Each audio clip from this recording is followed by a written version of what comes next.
What if everything you thought you knew about red flags in relationships was wrong, especially when it comes to avoidant partners? Prepare to have your mind blown as we uncover the unexpected traits that these individuals don't just tolerate, but actually find incredibly attractive. This isn't your typical relationship advice, so buckle up. Here's what nobody tells you about dating someone with avoidant attachment. The very things that would send a secure person running are exactly what keeps avoidants hooked. In this video, I'm breaking down 7 unexpected red flags that avoidants find absolutely magnetic. Number 1. The thrill of challenge and mystery. Your avoidant partner absolutely lights up around people who are hard to read. Unpredictability, emotional distance, someone who's a little mysterious, that's like catnip to them. And here's exactly why this works.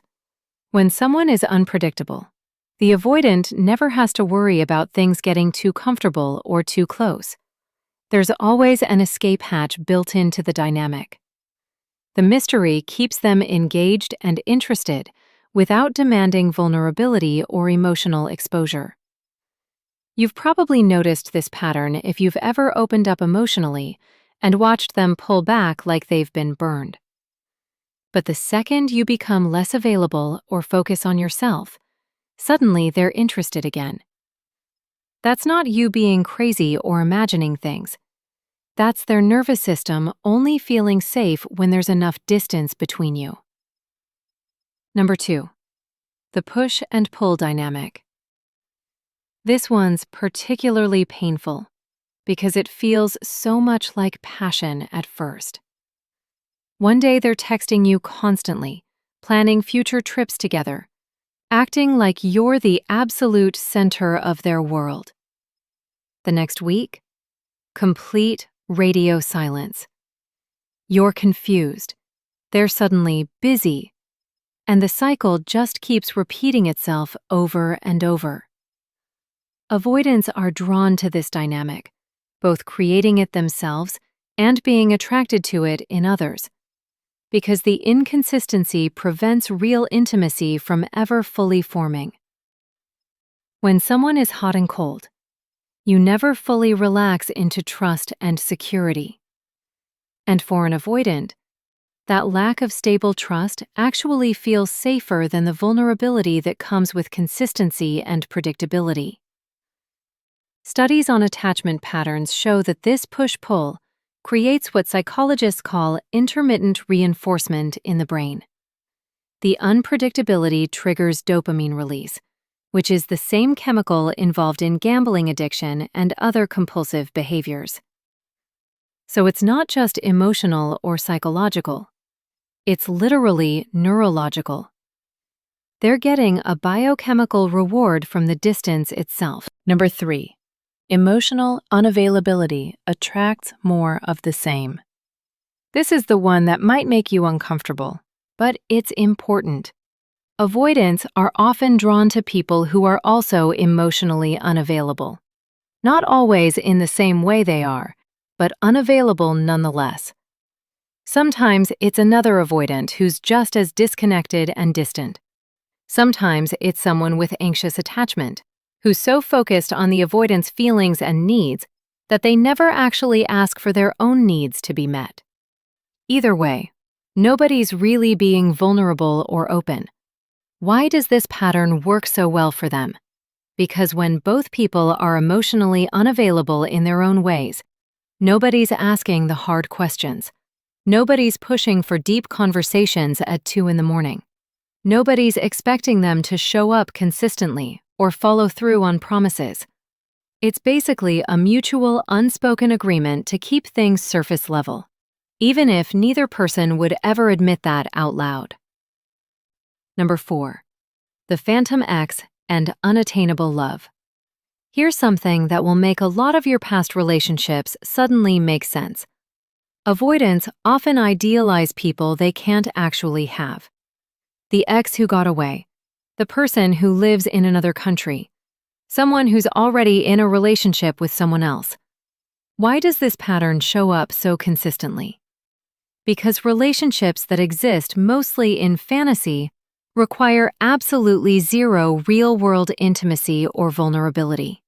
They can long for someone, dream about them, even convince themselves that person was the one, all while never having to face the actual day-to-day work of being close to another human being who knows their flaws and fears. This is why your avoidant ex might have seemed so emotionally invested in someone from their past, but struggled to show up for you when you were right in front of them, available and willing. The distance made it safe. Your actual presence made it real, and therefore threatening. Number 5. Rebellion, power, and the illusion of strength. Some avoidants are attracted to people who seem domineering, controlling, or aggressively independent. At first glance, this seems completely backwards. Why would someone who values independence be drawn to control or dominance? Because control from someone else gives them a perfect excuse to never be vulnerable or soft. If their partner is dominating the relationship and calling all the shots, they can stay in defense mode permanently. They never have to soften their walls. They never have to lead emotionally or take responsibility for intimacy. The power dynamic keeps real intimacy at bay, while still maintaining some form of connection. On the flip side, some avoidants are drawn to people who are rebellious or non-conforming, because that energy feels like strength and self-sufficiency. And strength, to an avoidant, means someone who won't need them emotionally. That lack of emotional need feels incredibly safe and attractive to them. Number 6. High drama and volatility. This is the pattern that confuses people the most. Avoidants seem like they want peace and space. So why are so many of them drawn to chaotic, dramatic relationship patterns filled with conflict and intensity? Because drama and volatility keep emotional intensity high, but actual intimacy low. Think about it. If you're always fighting, breaking up, making up, or dealing with some manufactured crisis, you never have to sit in the quiet moments and actually connect on a deep level. The chaos becomes a perfect distraction from real vulnerability. Research on attachment and relationship patterns shows that some avoidants become genuinely addicted to the stress hormones and adrenaline of unstable relationships. The breakups feel like relief and freedom. The makeups feel like victory and conquest. But the in-between moments, where real, sustainable love actually lives, that feels boring, suffocating, or like a trap to them. Number 7. The chase and the honeymoon phase. Addiction. Last one. And this might explain every situationship you've ever been stuck in. Avoidants can become genuinely addicted to the chase and the honeymoon phase, because that's when they feel the most alive in a relationship without any fear of real commitment or long-term intimacy. The beginning is exciting and novel. It's new and unpredictable. There's passion and intensity without pressure or expectations.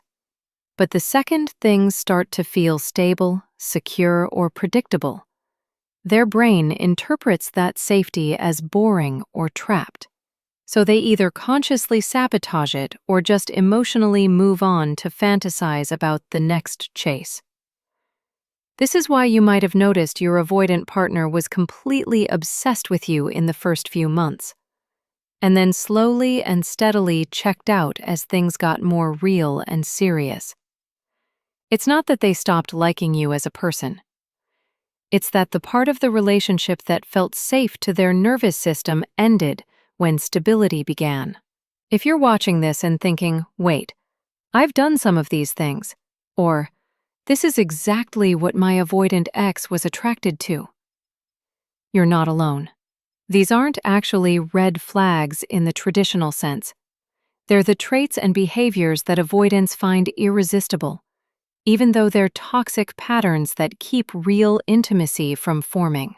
The push-pull, the mystery, the emotional unavailability. Avoidants are drawn to these like moths to a flame because it lets them stay connected without ever getting too close. Understanding this pattern helps you see why certain relationships felt so intense but never went anywhere real. If you found value in this video, don't forget to like and subscribe.